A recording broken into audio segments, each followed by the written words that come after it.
Apocalipse 3, verso de número 14 até o 22. Ao anjo da igreja em Laodiceia escreve: estas coisas diz o Amém, a testemunha fiel e verdadeira, o princípio da criação de Deus. Conheço as tuas obras, que nem és frio nem quente. Quem dera se fosses frio ou quente. Assim, porque és morno e nem és quente nem frio, estou a ponto de vomitar-te da minha boca. Pois dizes: estou rico e abastado, e não preciso de coisa alguma, e nem sabes que tu és infeliz, sim, miserável, pobre, cego e nu. Aconselho-te que de mim compres ouro refinado pelo fogo para te enriqueceres, vestiduras brancas para te vestires, a fim de que não seja manifesta a vergonha da tua nudez, e colírio para ungires os olhos, a fim de que vejas. Eu repreendo e disciplino a quantos amo. Sê, pois, zeloso e arrepende-te. Eis que estou à porta e bato.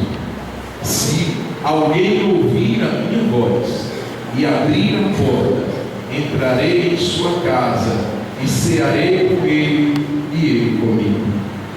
Ao vencedor dar-lhe-ei sentar-se comigo no meu trono, assim como também eu venci e me sentei com meu Pai no seu trono. Quem tem ouvidos, ouça o que o Espírito diz às igrejas. Feche os olhos. Pai, aplique a sua palavra, Senhor, no nosso coração. Obrigado por essa oportunidade que temos de estar diante dela, de pararmos para ouvir o Senhor. Fale conosco, meu Deus. Prepare o nosso coração. Não pedimos para que o Senhor abençoe a sua palavra, porque ela já é abençoada. Mas te pedimos para que o Senhor abençoe o solo, o coração, onde esta semente há de ser plantada, para que ela cumpra o propósito pelo qual o Senhor a designou. Nós oramos, agradecidos em nome de Jesus. Amém. Pode se assentar em nome de Jesus. Queridos, hoje é o último tema, a última mensagem desta série, que foi iniciada há alguns dias, alguns domingos atrás, nas igrejas do Apocalipse, da Ásia Menor.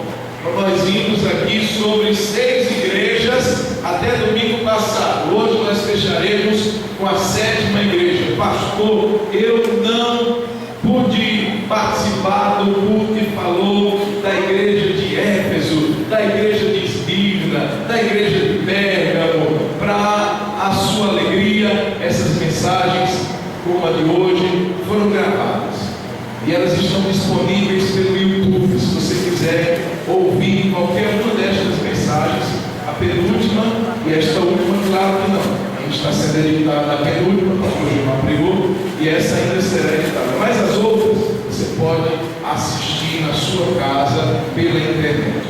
Acesse lá o portal da igreja, lá de Hebron, e você vai poder assistir. Mas, queridos, nós temos falado sobre que tipo de igreja Deus quer que nós sejamos. E ao longo desses domingos nós vimos sobre essas igrejas que nos serviram de modelo, ou positivamente ou negativamente. Hoje nós vamos responder a esta pergunta de novo: que tipo de igreja Deus quer que nós sejamos? E baseado na igreja de Laodiceia, que nós acabamos de ler, nós vamos ver que Deus quer que nós sejamos uma igreja fervorosa. Olha para quem está do seu lado, dá uma sacudida se ele está com cara de sonolento. Ele diga assim: meu irmão, Deus quer que nós sejamos uma igreja fervorosa.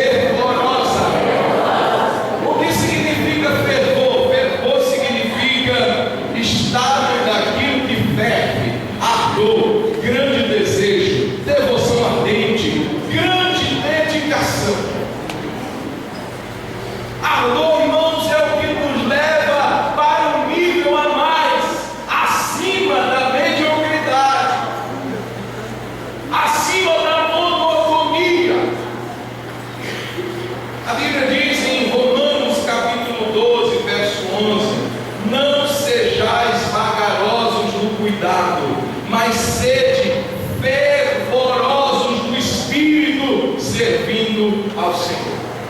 Fervorosos de Espírito. A Nova Tradução na linguagem de hoje, o mesmo capítulo, o mesmo versículo, Romanos 12, 11, diz o seguinte: trabalhem com entusiasmo e não sejam preguiçosos, sirvam o Senhor com um coração cheio de fervor.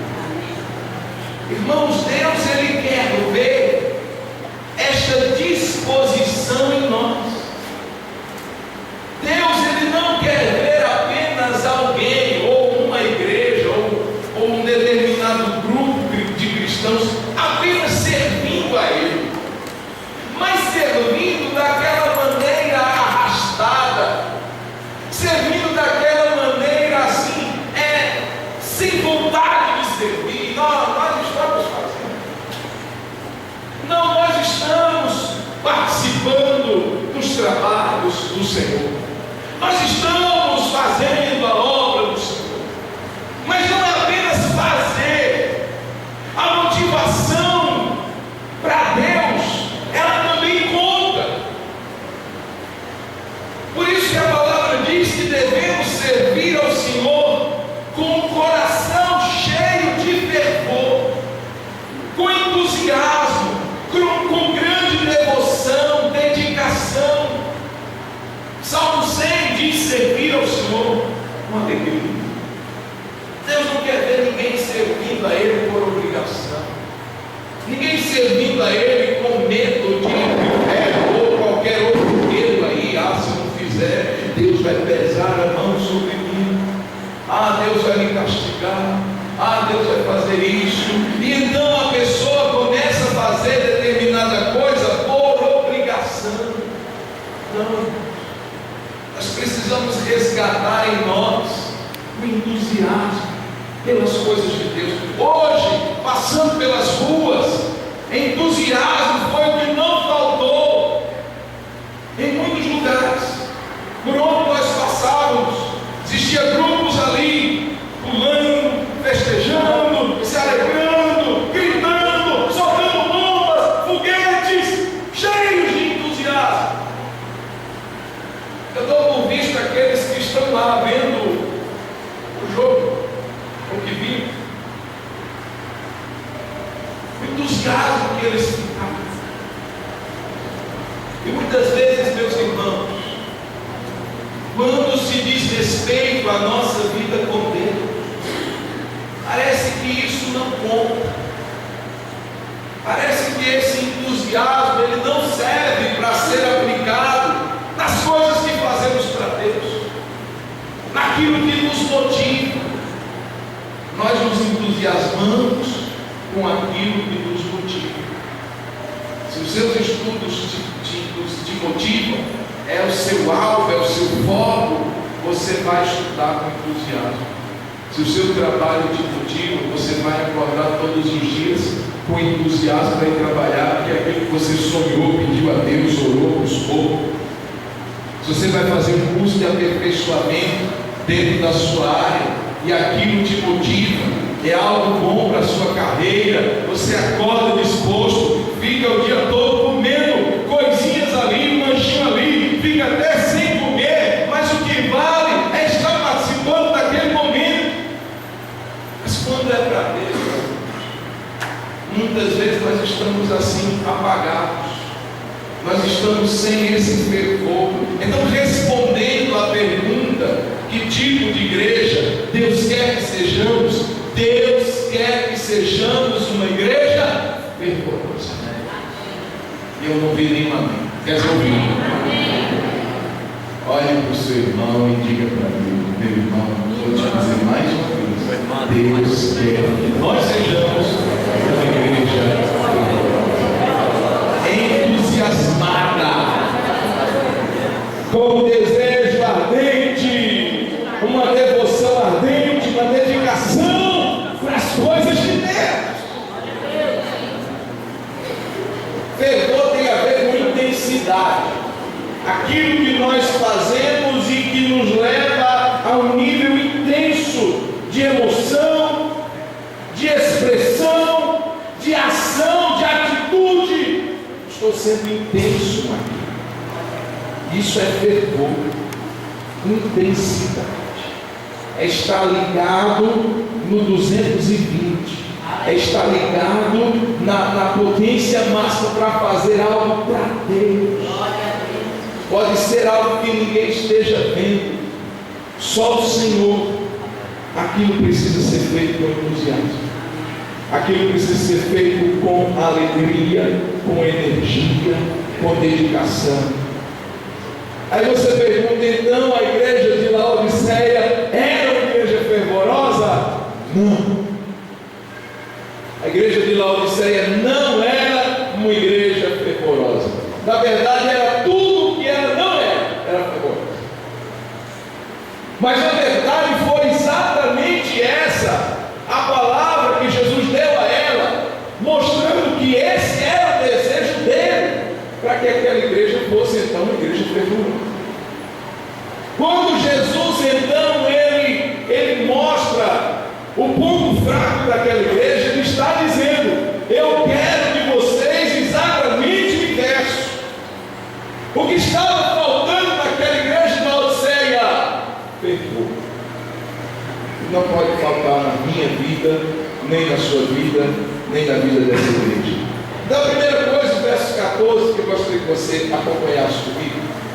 A carta começa mostrando algo sobre aquele que está escrevendo, ou inspirando João a escrever, Jesus.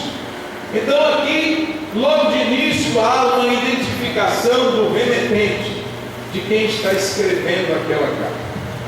Ao anjo da igreja que está em Laodiceia, escreve: isto diz o Amém, a testemunha fiel e verdadeira, o princípio da criação de Deus. Então Jesus começa se identificando como o Amém.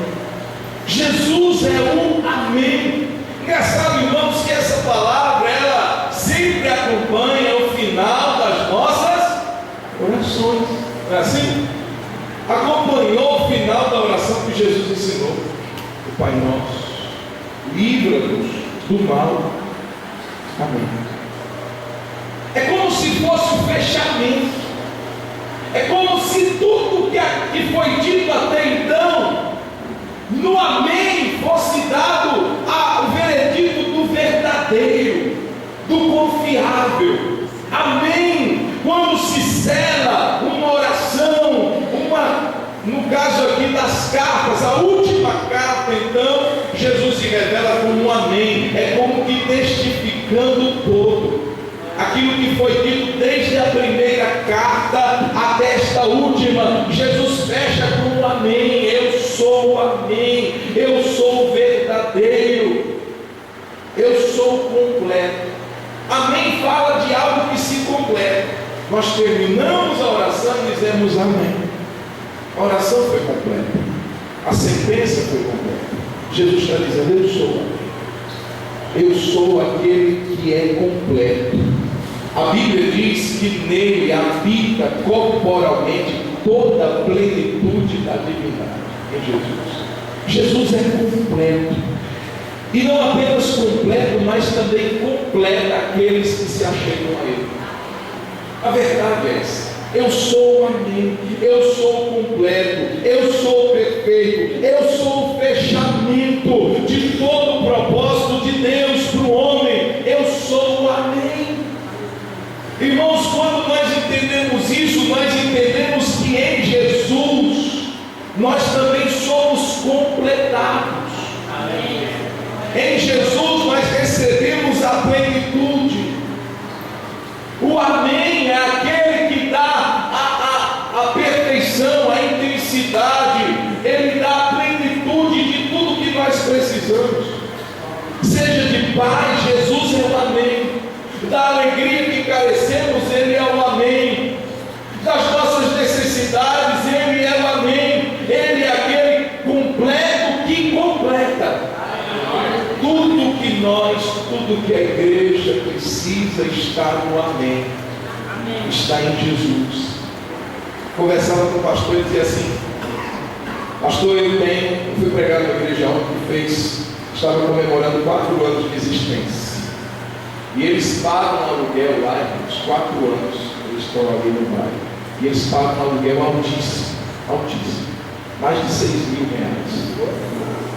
E eles, pastor, desde o início, Deus tem sustentado essa igreja. Nós começamos aqui, o aluguel era pouco mais de 3 mil reais.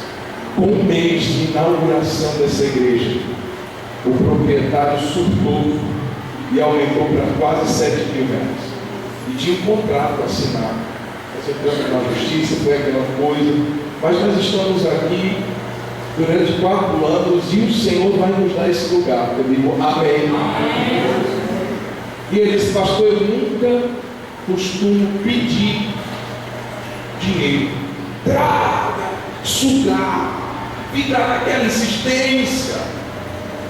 Esse pastor, eu oro, porque eu sei que é Deus quem vai suprir a nossa necessidade. Isso é uma verdade. Se não for Deus, queridos, boa vontade não supre.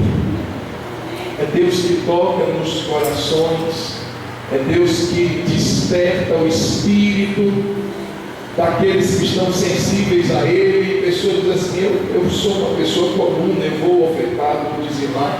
Mas se não for Deus, não adianta pedir, chorar, implorar. É Deus quem faz. Ele é o amém. Ele é aquele que supre completamente, perfeitamente. Ele é aquele que nos completa. Você precisa, você carece, você é uma pessoa que tem necessidades, recorra ao amém. Aquele que pode completar tudo que precisa ser completado na sua vida, na minha vida. Por isso que a igreja serve esse Jesus maravilhoso. É o amém. Por isso que as portas do inferno não prevalecem contra a igreja. Por isso que os ardis do inferno não prevalecem, porque nós servimos aquele que é o amém. E ele continua, ele fala de que ele também é a testemunha fiel e verdadeira. Ou seja, tudo o que foi dito, tudo que ele observou em cada igreja, nada é uma falha de uma observação. Por isso ele tem autoridade para repreender. Por isso ele tem autoridade para dizer, não concordo. Seja com a tolerância exacerbada de vocês, seja com outro detalhe do caráter de vocês, eu não concordo, porque ele é a testemunha fiel e verdadeira. Ele não mente, ele não se engana, o seu veredito é sempre o correto, o verdadeiro e o perfeito. Ele é o amém e a testemunha fiel e verdadeira. Também ele diz, eu sou o princípio da criação de Deus. Na verdade, irmãos, esse princípio no original ele quer dizer origem ou fonte. Então nós poderíamos dizer assim, ele é a origem da criação de Deus, ou a fonte da criação de Deus. João capítulo 1 verso 3 diz que todas as coisas foram feitas por ele, e sem ele nada do que foi feito se fez. Jesus não é aquele ser que primeiramente foi criado por Deus, não. Ele é a fonte da criação de Deus. Por meio dele tudo foi criado.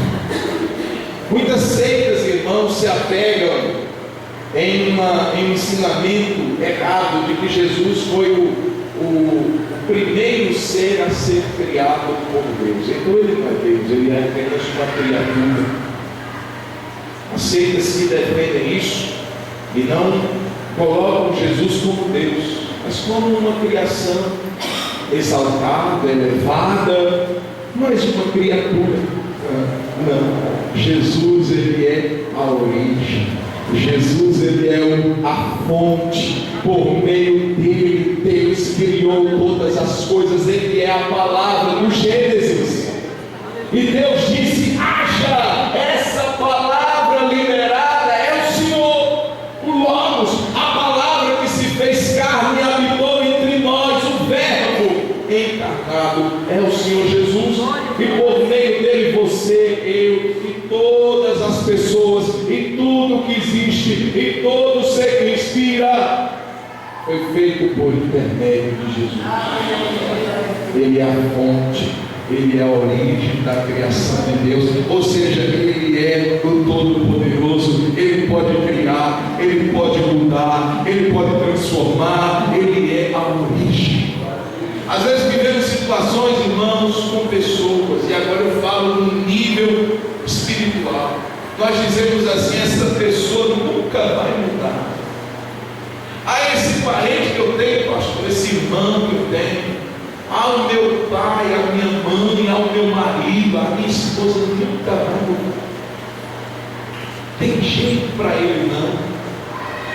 Não é uma pessoa difícil. Meu irmão, você e eu cremos num Deus que é a origem, a fonte de todas as coisas criadas. Ele criou todas as coisas. Ele tem poder para fazer isso, irmãos. Tem poder para mudar qualquer circunstância. Trabalhar para a mudança, porque Ele não infringe a liberdade da pessoa, o livre-arbítrio do ser humano, mas Ele trabalha. Ele vai trabalhando. É aquele que tem o poder. Irmãos, a gente fica maravilhado com as coisas que Deus faz, nível natural mesmo. Você vai sair por aí, a gente esses dias estava no zoológico, né? Vamos levar o Mateus, esse ponto para ver o zoológico. A gente fica olhando um monte de ave, cada uma com uma cor diferente. Eu digo, se fosse eu, da praticidade do ser humano, eu tinha que dizer assim: seja tudo verde. Pronto. Tinha criado tudo verde, tinha poupado trabalho. Tudo verde. Não, mas Deus coloca detalhezinhos em cada coisa. Ele criou um jeito, outro de outro, coloca uma cor em um, outra cor em outro, a mesma espécie, mas a diferença de uma peninha diferente da coloração da outra. Irmãos, é muito detalhe, mas é o nosso Deus. É o nosso Deus. Deus é maravilhoso. Então Ele diz: eu sou a origem, a fonte da criação de Deus. Todas as coisas foram feitas por Ele, e sem Ele nada do que foi feito se fez. Então Ele se identifica o completo, o verdadeiro, a testemunha fiel, o princípio da criação de Deus. E com essa autoridade, então, Ele começa a falar à igreja. Não é qualquer um que está falando, é a origem da criação de Deus. É o amém, é a testemunha que não falha. E então Ele começa dando o diagnóstico daquela igreja. É como uma pessoa que vai ao raio-x e diante da chapa o médico traça o diagnóstico daquela pessoa e diz assim: você tem isso, você está com algumas alterações. Ele está diagnosticando. A testemunha fiel e verdadeira, ele olha para a igreja e ele começa a traçar um diagnóstico daquela igreja. Acompanhe comigo o verso 15 até o 17. Eu sei as tuas obras, que nem és frio e nem quente. Tomara que foras frio ou quente. Assim, porque és morno e não és frio nem quente, vomitar-te-ei da minha boca. Como dizes: rico sou, estou enriquecido e de nada tenho falta, e não sabes que és um desgraçado, miserável, pobre, cego e nu. Irmãos, é interessante que Jesus ele toma alguns detalhes da região, do contexto de cada igreja, para falar à igreja que ele está escrevendo, que ele está dizendo para João escrever. E nessa igreja de Laodiceia, essa cidade, ela tinha uma carência de suprimento de água necessário para os habitantes daquela cidade. Então a água que supria Laodiceia, ela vinha de uma outra região que ficava ao sul, chamada Denísebe. E essa água, ela vinha de fontes termais, era uma água quente, que percorria canos de pedra, 8 quilômetros de canos de pedra, até chegar a Laodiceia.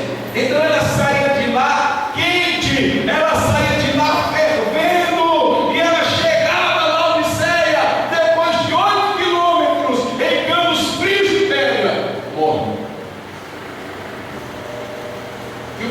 sabiam que era água morna, que era a água que eles recebiam dessa outra região para suprir a carência. Tem bebidas, irmãos, que são servidas e que só serve se for gelada. É ou não é? Só dá para ser gelado. Aquela bebida que faz assim, pss. Você conhece essa bebida? Aquela que tem conteúdo negro, rótulo vermelho. Não estou fazendo propaganda. Mas do gênero, são coisas que qualquer um, ninguém vai tomar um refrigerante quentinho. Olha, esse daqui está pegando fogo, está do jeito certo. Quem toma? Também há bebidas que só servem para ser tomadas quentes. Um cafezinho, embora tem gente aí, né, que gosta do café gelado, do cappuccino gelado, mas café que é café, ele é servido quente. Agora, tomar uma bebida morna. Imagina os viajantes, irmãos, sedentos, que encontram uma fonte assim, lá em Laodiceia, e resolvem tomar um pouco daquela água. Experimente fazer isso. Tomar um café morninho, aquele que você fez 8 horas da manhã e você vai dar uma bicada nele lá pelas 11 horas, aquela garrafa não tão nova que tem lá no seu emprego. Aquele cafezinho, né, morninho, ninguém merece. Imagine água, tomar uma água morna, da ânsia de vômito. Foi isso que Jesus disse. Vocês poderiam ser frios, ou pelo menos, né, frios, ou quem sabe quentes, mas vocês são mortos. Preste atenção, irmãos, é como se essa igreja tivesse perdido um fervor. Um dia, quem sabe, essa igreja começou no pique, essa igreja começou fervorosa, mas ela não foi mantida na temperatura adequada, e ela foi perdendo ali o seu fervor, ela foi esfriando, ela não se tornou uma igreja fria, indiferente, mas ela estava naquele nível da mediocridade, da mornidão, aquele serviço apático. Estamos aqui, mas lá essas coisas. Pastor, eu sei, eu vou fazer para Deus, vou fazendo de acordo com a minha força pequenininha, com muito entusiasmo, mas vou fazer para Deus, não. Isso para Deus é beber, para Jesus é beber água morna. Ele põe para fora, causa náuseas em Jesus. Um cristão, uma igreja que se acostumou a uma vida mais ou menos, sem fervor, sem entusiasmo, sem alegria para Deus, não vai agradar o Senhor. Põe para fora. A fé, irmão, dessa igreja estava sem intensidade. Essa igreja estava sem calor. Essa igreja estava assim vivendo essa mornidão, e Jesus disse: eu não vou suportar. Outro problema dessa igreja, irmãos, era a visão errada que essa igreja tinha de si mesma. Se você percebeu, ela dá uma declaração dela mesma. Jesus disse assim: eu estou vendo a mornidão de vocês, ao passo que vocês estão dizendo: olha, nós somos ricos. Somos ricos. Tu dizes, Jesus está dizendo assim, tu dizes. Vocês estão se vendo de uma forma errada. Vocês se acham ricos, enriquecidos, e dizem que nada vocês têm falta. Vocês estão errados. Pior coisa é quando nós temos uma visão errada de nós mesmos. Pior coisa é quando a pessoa se acha o tal, acha que está bombando com Jesus, que está no top,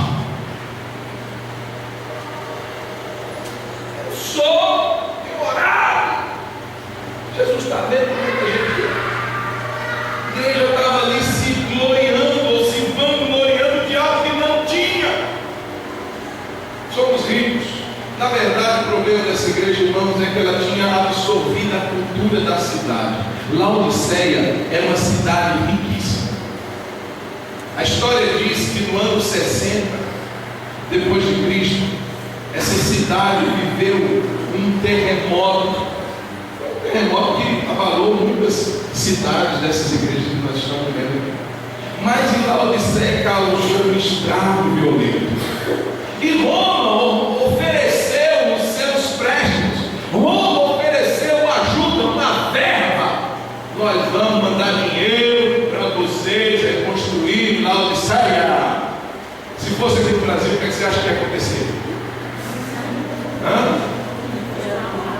Me dá. Não é? Pode mandar, vamos dar conta, tal. Sabe o que eles disseram lá em Laodiceia? Não queremos a ajuda de Roma. Nós mesmos providenciaremos a reedificação da cidade, porque nós somos ricos. Isso era o contexto da cidade. Autossuficiência, arrogância, prepotência. Não precisamos de ninguém, foi isso que a igreja disse. Estamos ricos, enriquecidos e não temos falta de nada. Não precisamos de ninguém. Uma igreja que absorveu a arrogância, a autossuficiência da cidade onde estava. E em termos espirituais, eles estavam se achando assim, somos ricos, melhores do que as outras igrejas. Às vezes eu vi um comentário de um pastor conversando com o outro assim: como é que foi o culto da sua igreja ontem? Aí o outro pastor, eu ouvindo isso, estava do lado assim, ouvindo, foi numa reunião de pastores, eu estava servindo um cafezinho, para variar, e eu ouvindo eles conversando. E como é que foi o culto da sua igreja ontem? Aí foi bênção, o outro pastor respondeu. Aí o pastor que tinha feito a pergunta perguntou assim: e Deus estava lá? Aí eu disse assim: claro. Mas engraçado, porque parecia que Deus só estava na nossa igreja. Sabe quando a pessoa se acha assim, no bambambam das revelações, dos mistérios, o enriquecido? Essa igreja estava assim: somos ricos, olha só, olha a cidade que nós estamos. Não somos igreja de periferia, somos igreja de Laodiceia. Respeito. Somos a igreja top, a igreja 10, enriquecidos e nada temos falta. Tem crente que está assim, vive assim, talvez não fale, mas sente isso. Sou melhor do que muitos da minha igreja, estou num nível maior do que muitos irmãos da minha igreja. Se todos pudessem ser ou viver o que eu vivo com Deus. É uma arrogância, uma autossuficiência, uma prepotência, que Jesus está dizendo assim: você não está sabendo de nada. Cidade, irmãos, Jesus disse que ela era, na verdade, uma igreja muito pobre, na verdade, uma igreja miserável. Porque em termos materiais eles poderiam ter muito, mas em termos espirituais eles eram miseráveis. Fico observando igrejas que sobrepõem as questões materiais acima das espirituais, que colocam essa questão do ter. Você vai ter, vai possuir, vai herdar, vai conquistar, e Deus pode fazer isso, e a pessoa vai atrás e luta. Mas eu fico pensando, como é que está a vida espiritual? Será que está no mesmo nível das conquistas? Para essa igreja não. Vocês dizem que estão ricos, vocês podem até ser uma igreja próspera financeiramente, e a cidade de vocês propicia isso, mas espiritualmente vocês são miseráveis.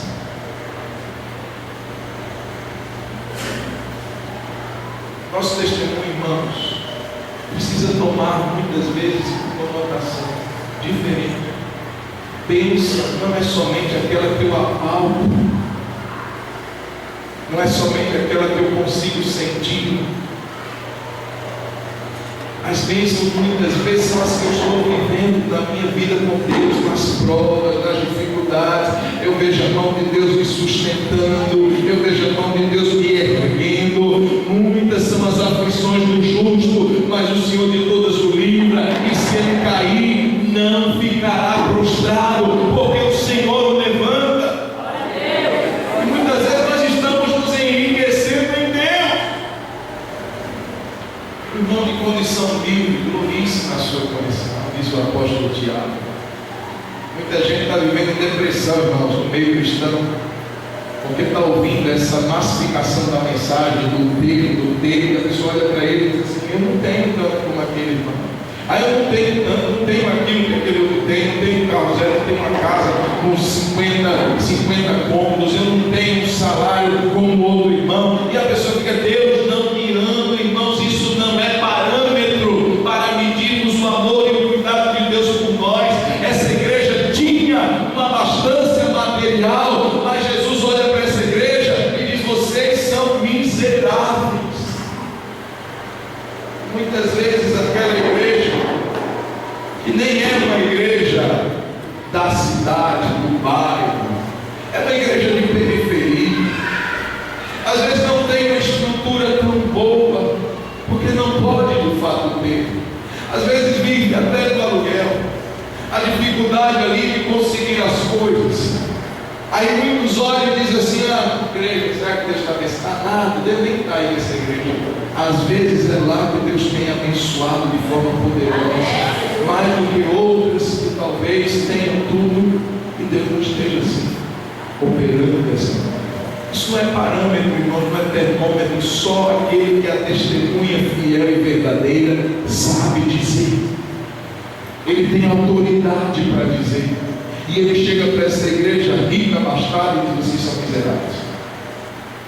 O outro problema dessa igreja, Jesus disse que essa igreja era cega também. Vocês precisam de colírio. Essa cidade era famosa porque possuía uma escola de medicina, e essa escola desenvolvia um colírio famosíssimo. As pessoas vinham de longe à procura do colírio de Laodiceia, feito do pó de alguns fragmentos de rocha, iam lá para buscar isso.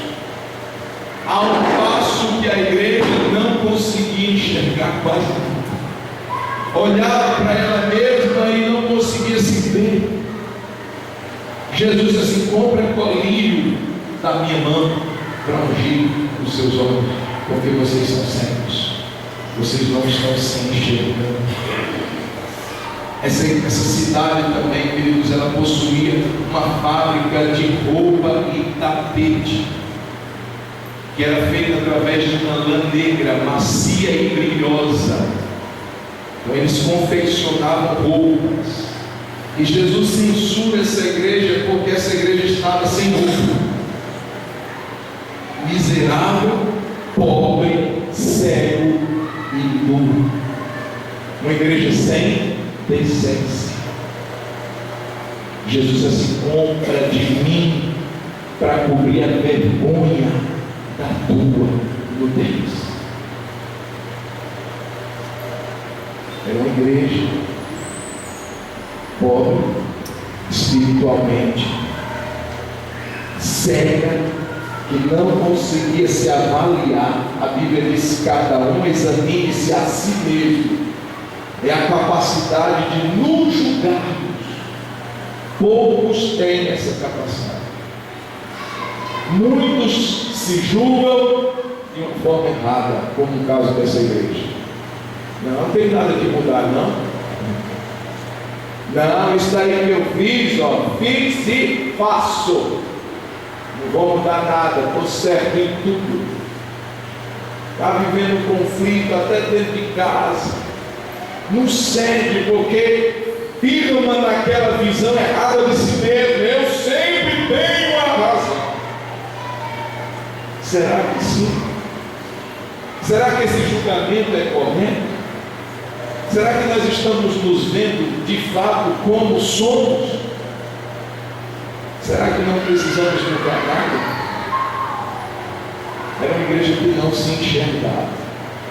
E era uma igreja que não tinha pudor, vergonha, decência. Estava andando nu. Imagina alguém andando nu por aí. O que é que vai acontecer, irmão? Vai ser logo preso por atentado contra o pudor. A igreja estava assim, sem essa decência, sem essa moralidade. Jesus compra roupa, vocês precisam se vestir. Está me envergonhando essa igreja, está me envergonhando. Irmão, tem igreja envergonhando Jesus aí demais. Tem igreja que está envergonhando Jesus demais. Tem igreja que está envergonhando o Evangelho com as suas atitudes demais da conta. Jesus, se a gente pudesse usar termos humanos para Ele, para o Senhor, diríamos que Jesus está vermelho, com o seu semblante corado pela sua igreja, pela sua noiva, que deveria ter uma postura diferenciada do mundo que vive. E muitas vezes nossa postura, meus irmãos, está igual ao mundo que vivemos, e a nossa postura tem envergonhado o Evangelho. Pessoas que não confiam em nós evangélicos, pessoas que não acreditam mais na nossa palavra de evangélico. Ah, eu sou evangélico, então, e ser evangélico? Não, fecha negócio com você não. Eu emprego qualquer um aqui na minha casa, pastor, só não emprego crente. Na minha empresa não entra crente. E muitas vezes eu já ouvi isso de crentes, de donos de empresa, diz assim: quem mais me dá trabalho são os crentes. E o próprio dono é crente. Nós temos envergonhado muitas vezes. Jesus está dizendo para essa igreja: vocês têm me feito passar vergonha. Quando dizem aquela é a noiva de Jesus, ele diz assim: não é possível, ela ainda não se vestiu. Imagina alguém está noivo de alguém, dizendo assim: ó, sua noiva está andando sem roupa para lá e para cá, como é que vai ficar esse sujeito? Você imagina isso? Diz assim: misericórdia, pastor, mas era isso que Jesus estava vivendo aqui. A noiva dele estava sem roupa. E ele disse assim: compra roupa, vocês têm lã na cidade de vocês, na cidade de vocês fabricam roupa, mas vocês estão envergonhando porque estão andando sem roupa por aí, para lá e para cá. Compra roupa. E aí então Jesus dá o diagnóstico duro: vocês não sabem, mas você é um desgraçado. A palavra de Jesus é dura aqui, irmãos.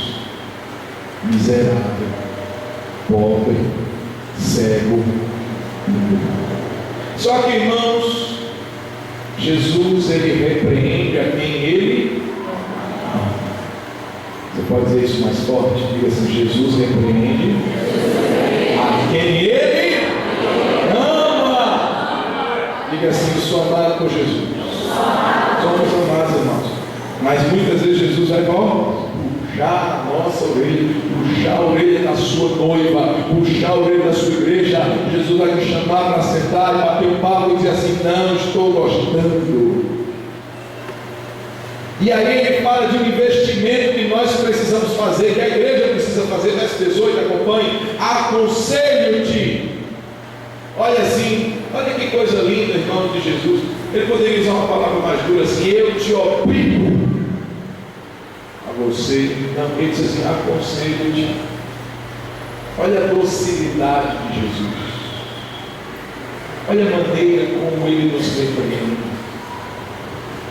como ele fala com a igreja dele: aconselho-te que de mim, eu sou a sua suficiência, eu sou o amém. Aconselho-te que de mim compres ouro provado no fogo, verso 18, para te enriqueceres. Não é a economia de Laodiceia que vai enriquecer a igreja, não é a economia da cidade autossuficiente que vocês vivem que vão te satisfazer. É a riqueza que eu tenho para dar a vocês, a minha igreja. Compre de mim ouro refinado. É riqueza espiritual são os valores do reino. Compre de mim ouro provado, fino no fogo, sem impureza, para te enriqueceres. A igreja rica, irmãos, é aquela que prioriza os valores da palavra de Deus, é aquela que vive o Evangelho, é aquela que anda em obediência, é aquela que anda em santidade. Essa é uma igreja rica, é aquela que anda em comunhão com Deus, é aquela que ora, é aquela que busca o Senhor. Essa é uma igreja rica. Compre de mim ouro refinado, para que te enriqueças de mim. Jesus está falando.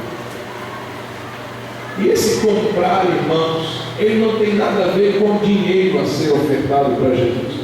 Como alguns têm dito, você vai ter que pagar a sua bênção, comprar a sua bênção. Não é isso. Jesus usa essa palavra, a expressão comprar de mim, para indicar disposição. Ou seja, se você e eu tivermos disposição, ele vai nos dar o ouro. Tem uma passagem em Isaías 55, verso 1, que diz assim: ó vós, Deus falando, todos os que têm sede, vinde às águas, e vós que não tendes dinheiro,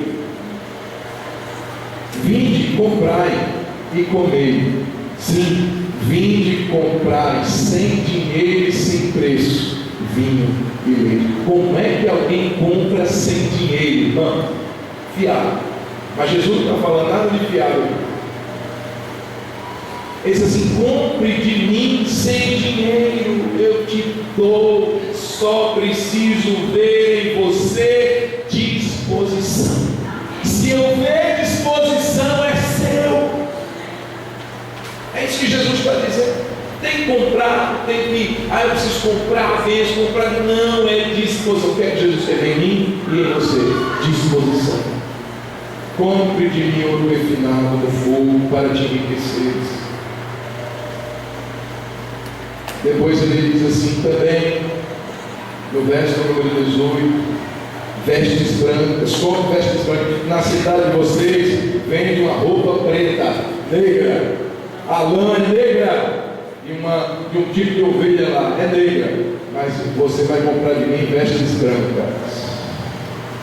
Ok, irmãos, não está aqui mencionando questão de cores propriamente dito. A cor tal é do mal, a cor tal, não tem nada disso, irmãos. Todas as cores foram feitas por Deus e para a glória de Deus. Amém? Amém, irmão? Amém. Glória a Jesus. Jesus está falando aqui de uma postura, não de cor. Vestes brancas aqui significa os atos de justiça dos santos, significa pureza, significa santidade, vida reta, integridade. É isso que simboliza vestes brancas. A igreja estava indecente, a igreja estava envergonhando o Evangelho. Jesus assim: compra de mim roupa branca. Ou seja, você vai andar vestida, minha noiva, mas vai andar digna. Além de vestida, você vai estar digna diante de Deus, sem ter de que se envergonhar.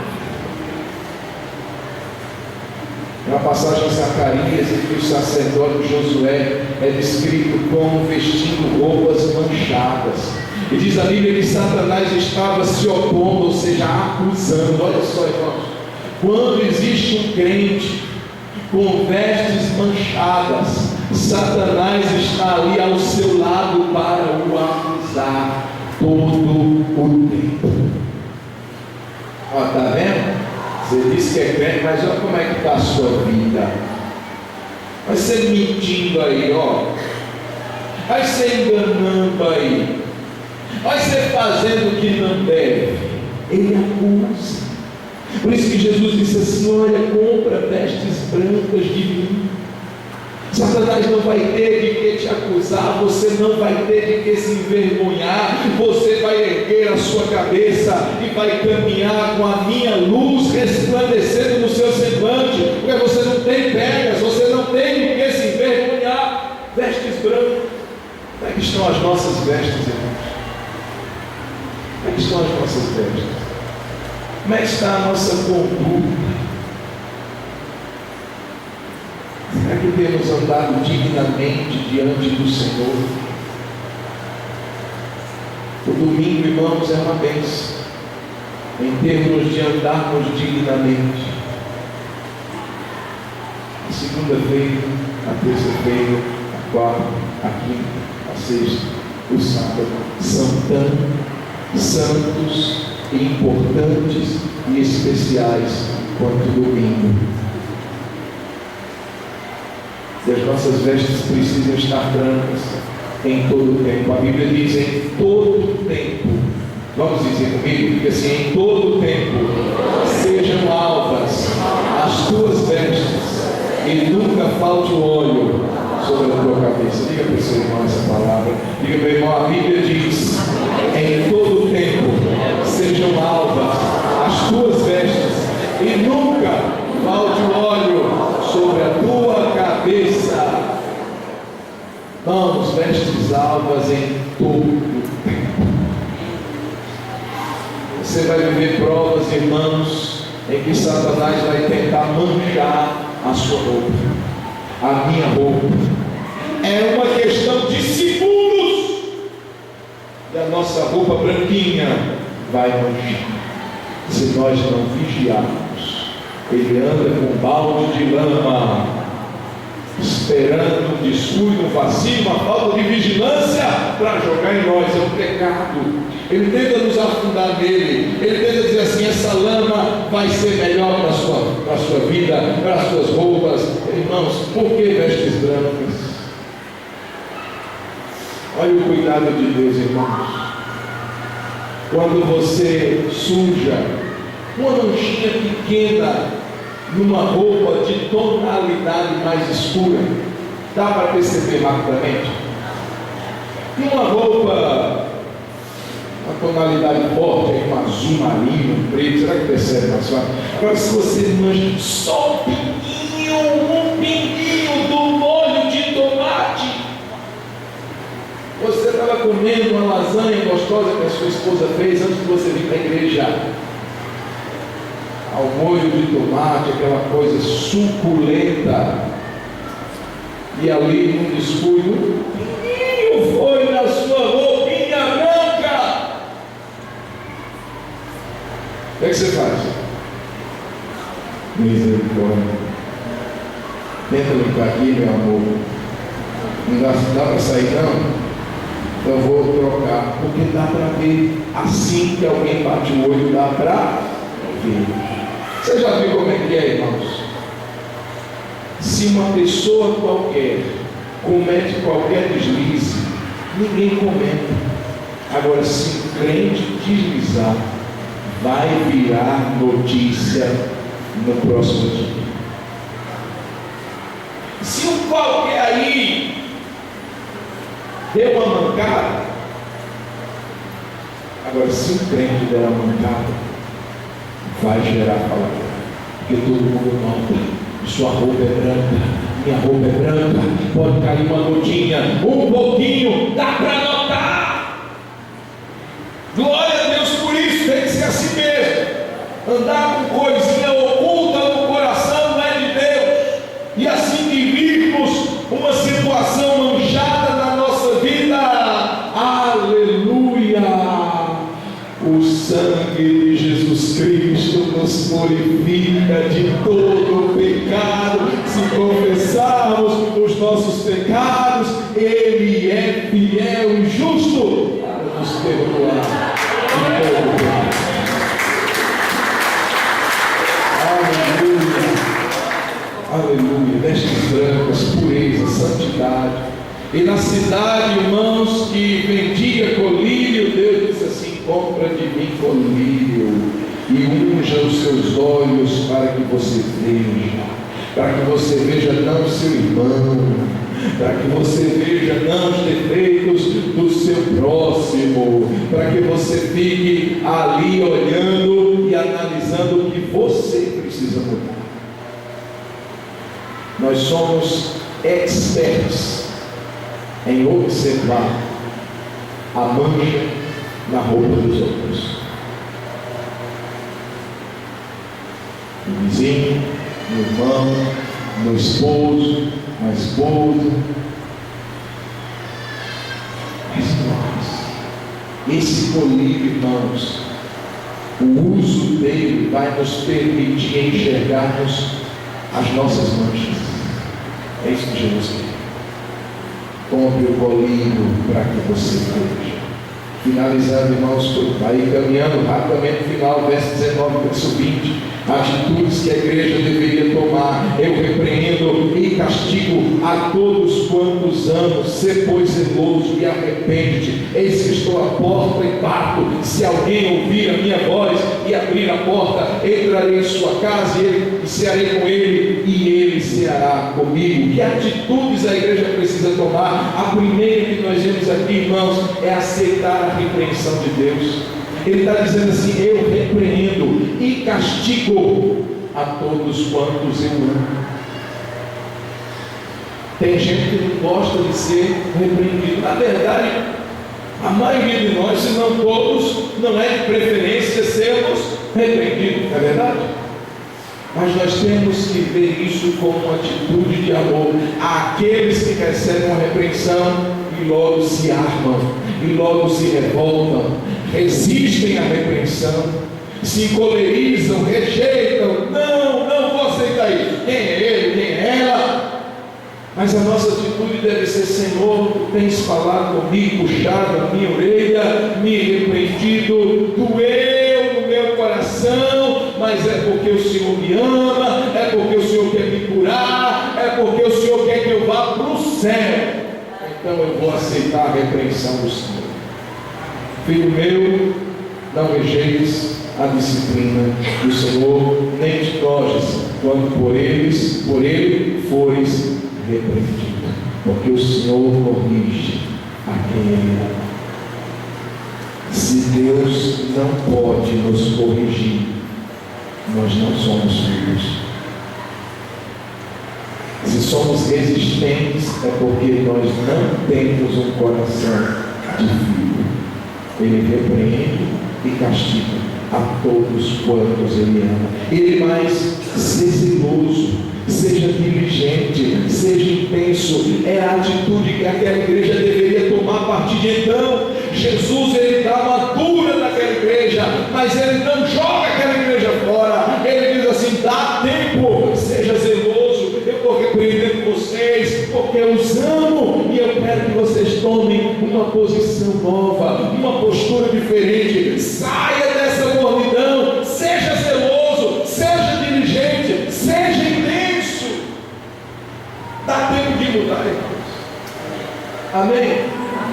Enquanto temos vida, temos oportunidades, temos chance de corrigirmos, de endireitarmos os caminhos. Seja diligente, arrependa-se, mude de mente, mude de direção, mude de atitude, tome o arrependimento como atitude.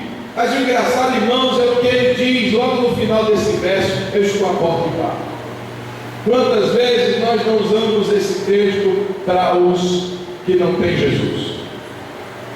Jesus não está escrevendo para o mundo. Jesus aqui não está mandando João escrever para a cidade de Laodiceia. Ele está mandando escrever para a igreja de Laodiceia. Ele está à porta, não da cidade, ele está à porta da igreja, batendo. Você já imaginou uma igreja que deixou Jesus do lado de fora, que trancou as portas ainda por cima?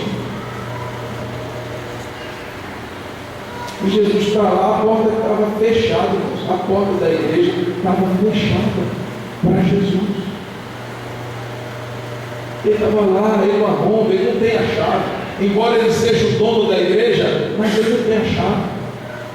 Olha que coisa interessante. Quem podia pegar a chave? Eu sou o dono da igreja mesmo, eu sou o dono da casa, então eu tenho a chave, eu entro a hora que eu quero. Não, Jesus não tinha a chave da igreja também. Ele estava do lado de fora batendo. Tem alguém aí?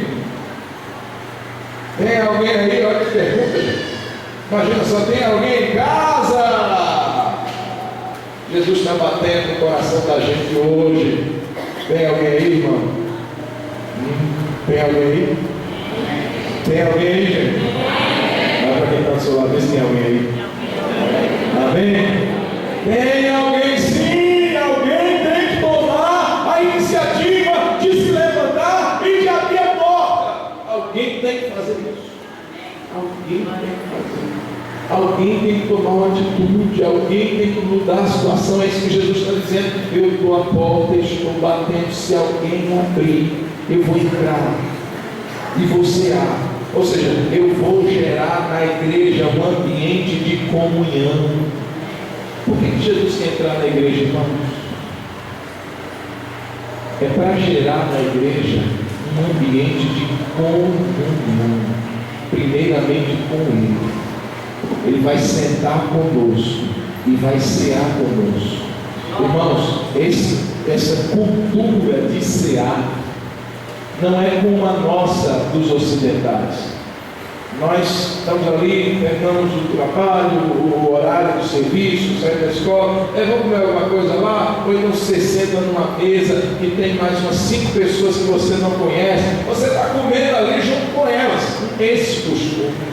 Aqui, irmãos, o cear fazia parte de um costume de alguém que queria estabelecer afinidade, comunhão com aquela pessoa. Então, chamar alguém para jantar significava dizer: eu quero me aliançar com você.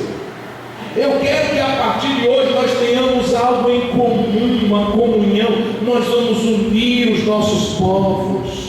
Nós vamos unirmos uns aos outros. Se alguém pelejar contra você, eu vou te ajudar. Se alguém pelejar contra mim, você vem e me ajuda. Esse era o costume oriental quando se chamava alguém para cear junto. Era uma aliança que era feita. Jesus está dizendo isso: se vocês abrirem a porta, eu vou gerar na igreja um ambiente de comunhão. Tem igreja que perdeu a comunhão com Jesus. Tem crente que perdeu a comunhão com Jesus, não sabe mais o que é ter comunhão com o Senhor. Não sabe. Não tem mais tempo para orar, não tem mais tempo para ler a palavra, não ceia mais com o Senhor.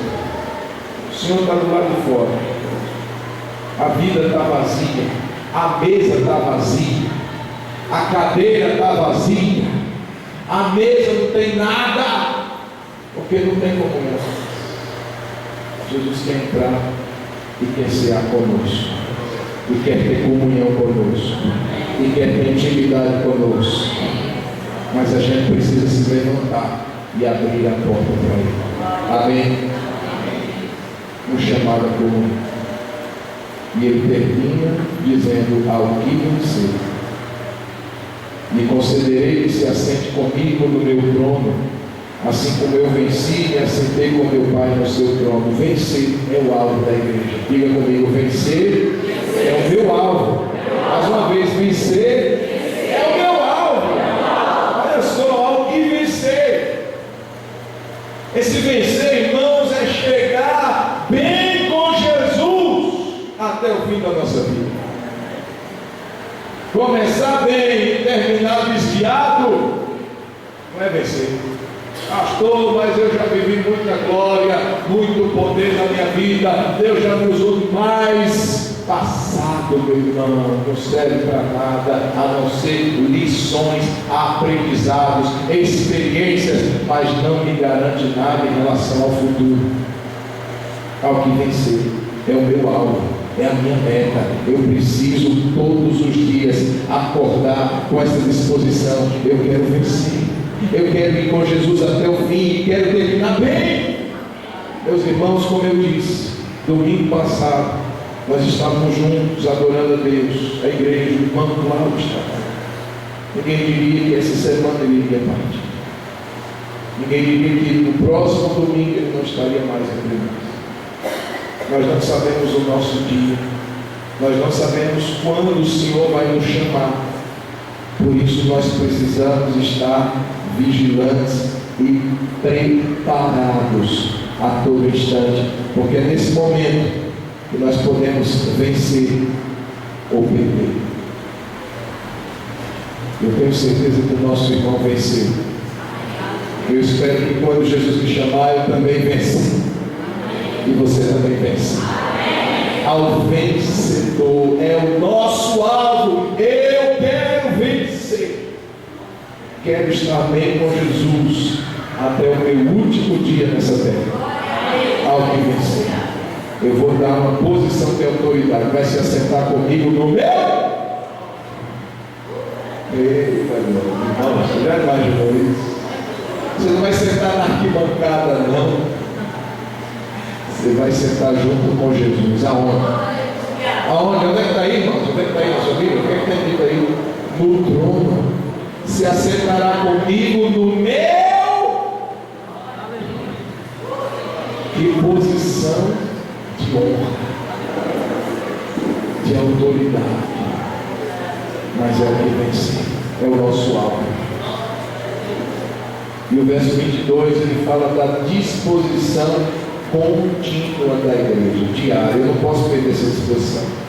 Quem tem ouvidos, ouça.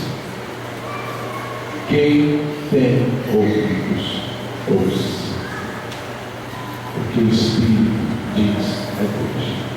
Sua responsabilidade, a minha responsabilidade aumentou muito mais hoje, pelo fato de nós estarmos aqui ouvindo a palavra de Deus. Ouça, não despreze, não esqueça, não guarde na gaveta o que você ouviu. Quem tem ouvidos, ouça, guarde o que o Espírito diz à igreja. Fique de pé, vamos fazer uma oração. E a oração que nós vamos fazer é: Senhor, eu não quero ser um crente morto. Senhor, me dá fervor. Fecha teus olhos. Fecha teus olhos. Aí mesmo no seu lugar, faz uma oração ao Senhor. O colírio serve para isso, irmãos. Nos enxergarmos a nós mesmos. Senhor, como é que eu estou? A pergunta é essa, meu irmão: como é que nós estamos? Como é que você está? Será que o fervor foi se apagando? A água que era quente está ficando morna? Aquela disposição inicial, aquele fervor, não tinha hora. Se fosse para a gente orar durante o dia, a gente orava. Se fosse para orar de madrugada, orava. Se fosse para sair para evangelizar no dia à tarde, a gente ia. Se fosse para fazer uma visita, a gente ia. Para entregar folheto, a gente estava lá disposto. E hoje, não importa, irmãos, o que eu fiz no passado, o que importa é hoje. Se você diz assim: pastor, eu nunca fiz, então você está naquela categoria do frio. Você pode pedir ao Senhor: Senhor, eu quero ser fervoroso a partir de hoje. Quero ser fervoroso a partir de hoje. Hoje é o dia, irmãos. Pastor, essa palavra foi uma palavra certeira para o meu marido, mas ele não veio. Se meu filho, a minha filha estivesse aqui, não. Se Deus quisesse que ele estivesse aqui, Deus teria feito um rebuliço nos céus e na terra e tinha trazido ele até aqui, ela até aqui. Mas se você e eu estamos aqui, é porque nós precisávamos ouvir. Faça uma oração: Senhor, hoje eu quero sair daqui diferente. Hoje eu quero levantar da cadeira, pegar a chave e abrir a porta que está fechada para que o Senhor entre. Ele está a porta batendo, está lá, ponto. Precisa alguém se levantar, pegar a chave e abrir. Só assim. É uma atitude. Tudo começa a partir de uma atitude. Se eu mudo, as coisas ao meu redor vão mudar também. Se eu resolvo mudar dentro da minha casa vai mudar. Se eu resolvo mudar como esposo, se a esposa resolve mudar como esposa, se o filho resolve, se a filha resolve mudar, tudo vai mudar. Mas é uma disposição. Dela alguém para o seu lado. Vamos orar juntos como igreja, encerrando essa série de ministrações. Que tipo de igreja Deus quer que nós sejamos? Finalizando hoje com esta de Laodiceia. Deus quer que nós sejamos intensos, fervorosos, dispostos. Peça ao Senhor. Senhor, nós oramos em nome de Jesus. Eu quero apresentar cada um de nós que estamos aqui, meu Pai. E a minha oração a Ti, Senhor, diante da palavra que acabamos de ouvir e de ler, Senhor, em nome de Teu Filho, eu quero Te agradecer porque o Senhor corrige a quem o Senhor ama. Se o Senhor viu que eu precisava de repreensão, eu Te agradeço, Senhor. Se o Senhor viu que essa igreja precisava de uma repreensão, nós Te agradecemos, porque o Senhor nos ama, porque o Senhor quer que a gente vença. Ao vencedor, não é aquele que quis vencer, é o que venceu. Só o desejo, irmãos, sem ação não resolve. Um desejo preguiçoso não resolve. Aí nessa noite nós nos levantamos da inércia, nós abrimos a porta que estava fechada, porque a casa é Tua, Senhor. Entra, Deus. Há uma mesa preparada, há uma mesa de comunhão preparada por Ele, para que nós nos assentemos, coisa que poucos hoje sabem o que é isso, se assentar para comer, não é de tanta correria. Jesus está dizendo: eu vou sentar, você vai sentar também. Nós vamos comer juntos, nós vamos conversar à mesa. Eu vou te ouvir, e você vai me ouvir também. Mas senta à mesa, senta à mesa, senta à mesa com Ele. Pai, não deixe que a gente perca o lugar da comunhão, Senhor. Deixe que nós percamos o lugar da intimidade. Não deixe que as outras coisas encham o nosso estômago a ponto de não termos apetite para cearmos com o Senhor. Queremos ter fome de Ti, ó Deus. Queremos ter sede do Senhor, da Sua palavra, da Sua presença. E essa comunhão irá aquecer os nossos corações. Essa comunhão fará de nós pessoas fervorosas. No nome de Jesus, Pai, nós oramos. Amém. Amém.